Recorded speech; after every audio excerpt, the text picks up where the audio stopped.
बेगूसराय की क्रांतिकारी धरती के सपूतों ने आजादी की लड़ाई में बढ़ चढ़कर हिस्सा लिया था। आजादी की लड़ाई की कुछ अनमोल यादों को एक पुस्तकालय में संजोकर रखा गया है। आजादी की लड़ाई में अंग्रेजों के दमन से बचने के लिए क्रांतिकारी गोदरगामा गांव के ठाकुरवाड़ी में जुटते थे। गोदरगामा के ठाकुरवाड़ी में सारे देशभक्त इकट्ठा होकर अंग्रेजों के खिलाफ आजादी की लड़ाई की योजना बनाते थे।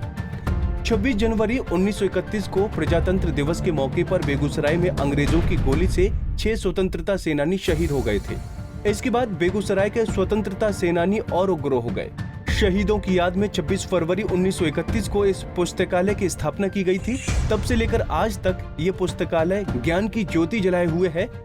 गोदरगामा का विप्लव पुस्तकालय आज भी ज्ञान की ज्योति का विस्तार कर रहा है। देखिए, आज़ादी की लड़ाई में हमारे पूर्वजों ने भागीदारी दी थी।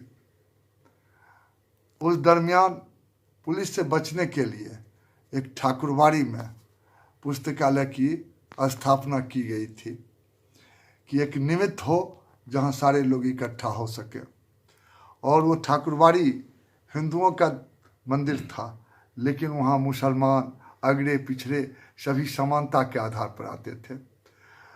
उस दरमियान जो पहले नमक आंदोलन 3 महीने तक लगातार मटिहानी में चला था, रघुनाथ प्रसाद वर्मा, ब्रजमोहन शर्मा जिसके नेता थे, तो उसमें मटिहानी के गांव के लोगों के साथ और भी गांव के लोग जुड़े थे, जिसमें गोदरगामा के लोगों की भागीदारी उल्लेखनीय थी। ठीक 26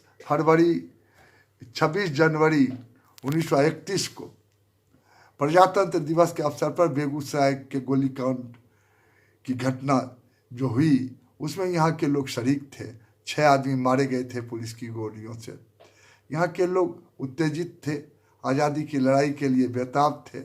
और 26 फरवरी 1931 को पुस्तकालय की स्थापना इसी पृष्ठभूमि में की गई कि भगत सिंह को फांसी पड़ी, चंद्रशेखर आज़ाद का बलिदान हुआ और नौजवानों के भीतर जो एक रोष पैदा हुआ, तो उन लोगों ने आज़ादी की लड़ाई में मर मिटने का संकल्प लेते हुए पुस्तकालय की स्थापना की। 1942 के भारत छोड़ो आंदोलन में अंग्रेजी हुकूमत के खिलाफ जबरदस्त आंदोलन छेड़ा गया था। इस आंदोलन को दबाने के लिए अंग्रेजों ने बलूची फौज को बेगूसराय जिले में उतार दिया और लोगों पर दमन और अत्याचार का चक्र चलने लगा। गोदरगामा गांव के भी लोग क्रांतिकारी साथियों के साथ कदम से कदम मिला रहे थे। इससे नाराज अंग्रेजों ने गोदरगामा के लोगों पर भारी भरकम जुर्माना जबरन वसूला। 1946 में देश में अंतरिम सरकार बनी और बिहार में श्री कृष्ण सिंह मुख्यमंत्री बने, तो अंग्रेजों के वसूले गए जुर्माने की राशि को वापस करने का फैसला किया। गोदरगामा गांव के लोगों ने जुर्माने की राशि को लेने से इनकार कर दिया और उसी पैसे से इस पुस्तकालय का जीर्णोद्धार किया गया।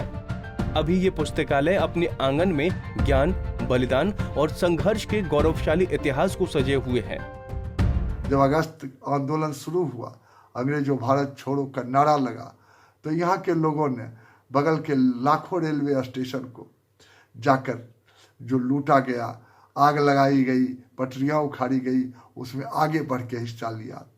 और दमन के जरिए बाद में अंग्रेजों की जब दूसरी कुमुक आई, जिसे कहा जाता है कि पूरे इलाके में अंग्रेजों ने अपने खोई राज सत्ता को वापस करने के लिए आंदोलन चलाया, तो बलूची फौज यहाँ आई थी और उसी फौज के जरिए इस गांव के ऊपर से जुर्माने की राशि जमा करवाई गई।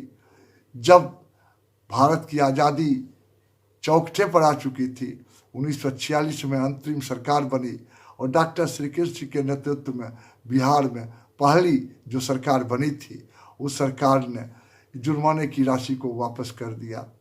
दूसरे गांव के लोगों ने जुर्माने की राशि जिनसे जितनी वसूली गई थी उनको वापस किया, लेकिन इस गांव के लोगों ने कहा हम पुस्तकालय की स्थापना करेंगे और हमारे पूर्वजों ने इस पुस्तकालय की स्थापना की, इसके लिए जमीन दान दिया और उसी आधार पर पुस्तकालय का एक खपरेल भवन बना। विप्लव पुस्तकालय भारत के आजादी के आंदोलन में शहीद हुए महान आत्माओं की कहानी कहता है। साथ ही आसपास के लोगों को पुस्तकों के भंडार से रूबरू कराता है। इतिहास और वर्तमान के बीच कड़ी के तौर पर खड़ा ये पुस्तकालय हजारों लोगों की जिंदगी में ज्ञान का दीपक जला रहा है। पंजाब केसरी टीवी के लिए बेगूसराय से संतोष प्रसाद की रिपोर्ट।